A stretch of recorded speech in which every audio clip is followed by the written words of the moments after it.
राजीव आज 9 साल बाद शहर से गांव वापस आ रहा था। राजीव गांव से दूर शहर में नौकरी करता था। जैसे ही राजीव के गांव के पास वाली बस स्टैंड पर बस रुकी, राजीव ने बस से उतरकर चारों तरफ देखा। उसके गांव की तरफ जाने के लिए कोई टैक्सी ना थी।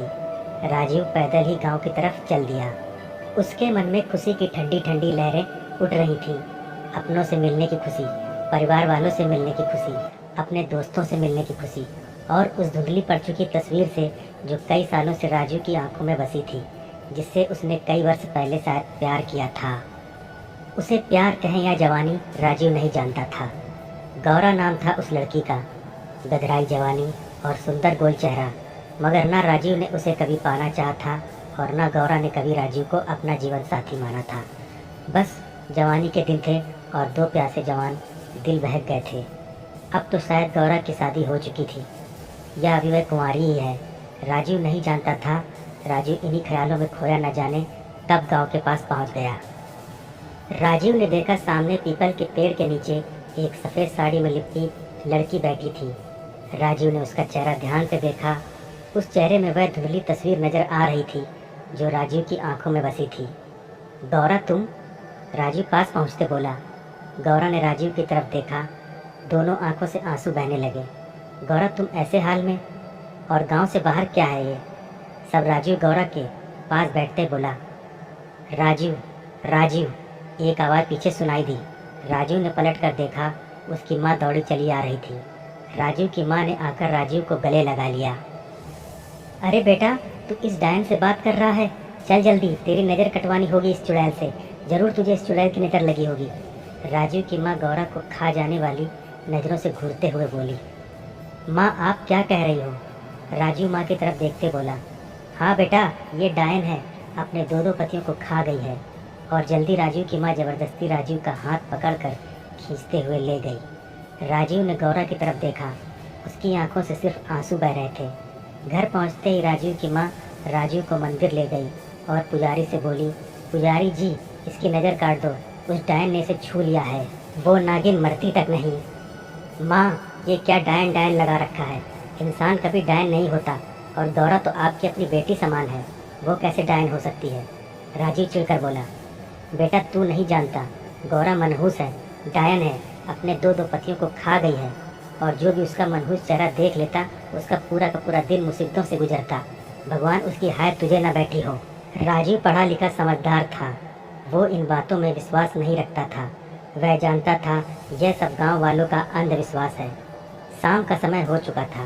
राजीव का दिल भारी भारी था। उसे ना गांव में अच्छा लग रहा था ना परिवार में।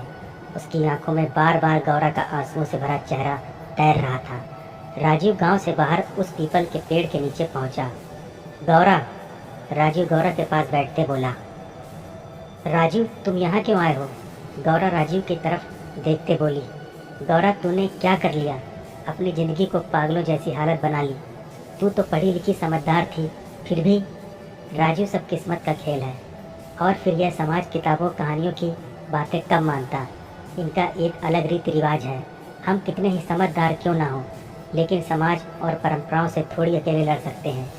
गौरा गहरी सांसें छोड़ते हुए बोली। मगर गौरा, तुमने इतनी कम उम्र में 2 शादियों का फैसला क्यों ले लिया? और यह सब कैसे हो गया?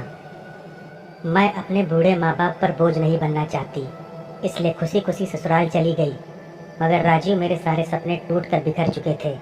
फिर भी मैंने सोचा एक विधवा की ज़िंदगी जीने से तो अच्छा है एक वृद्ध के साथ उम्र गुजार दूं। लेकिन राजीव, वो लड़का शराबी और दिल का मरीज था, और एक दिन वह मुझे अकेला छोड़कर इस दुनिया से चला गया। ससुराल वालों ने मुझे ना जाने क्या क्या कहा, मनहूस, चुड़ैल, डायन, और मुझ पर इतने सितम ढाए कि मुझे मायके जाने पर मजबूर कर दिया गया। मगर राजीव, मैंने यहाँ आकर देखा कि यहाँ भी सब कुछ बदल चुका था। गांव वाले भी मुझे मनहूस कहते थे, वह घृणा करते थे, वह गलत नज़रों से देखते थे। यहाँ तक कि मेरे अपने भी मुझे मनहूस मानते। इसलिए मैं सुबह से गांव से बाहर आ जाती और रात को अंधेरे में घर चली जाती, ताकि कोई मेरा मनहूस चेहरा ना देख सके। राजीव, मैंने कब शादी का फैसला लिया? मैं तो पढ़ना चाहती थी, मगर यह परिवार वालों का फैसला था। मगर एक समझदार होने के नाते मैंने उनके फैसले को ठुकराया नहीं था। जिस लड़के से शादी हुई थी, शादी के कुछ दिनों बाद एक सड़क हादसे में उसकी मौत हो गई। मैं विधवा हो गई और ससुराल से वापस मुझे गांव भगा दिया गया। इस घटना के कुछ दिनों बाद बाबा ने एक 50 साल के वृद्ध लड़के से मेरी शादी कर दी। अब तुम ही बताओ राजीव, यह सब में मेरा क्या कसूर है? गौरा सिसकते हुए बोली। गौरा की आप बीती सुनकर राजीव की आंखें भर आईं। राजीव के मन में गौरा के लिए बहुत प्यार उमड़ आया था। गौरा, तुम किसी और लड़के से शादी क्यों नहीं कर लेती? अब कौन करेगा मुझसे शादी? दूर तक कोई लड़का रिश्ते को तैयार नहीं होता और मैं अब शादी नहीं करना चाहती। अब तो जितने भी जिंदगी के शेष दिन हैं ऐसे ही काट लूँगी। गौरा आंसू पोंछते हुए बोली।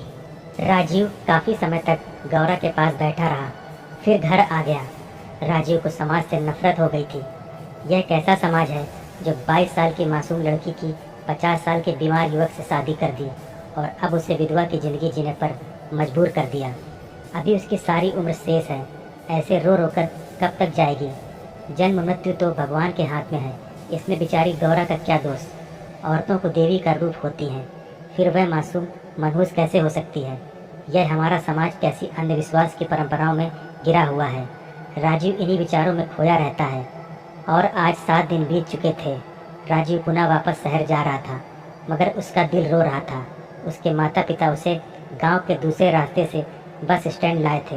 वह नहीं चाहते थे कि उसका लड़का गौरा का मनहूस चेहरा देखे। राजीव बस स्टैंड पर बैठा था।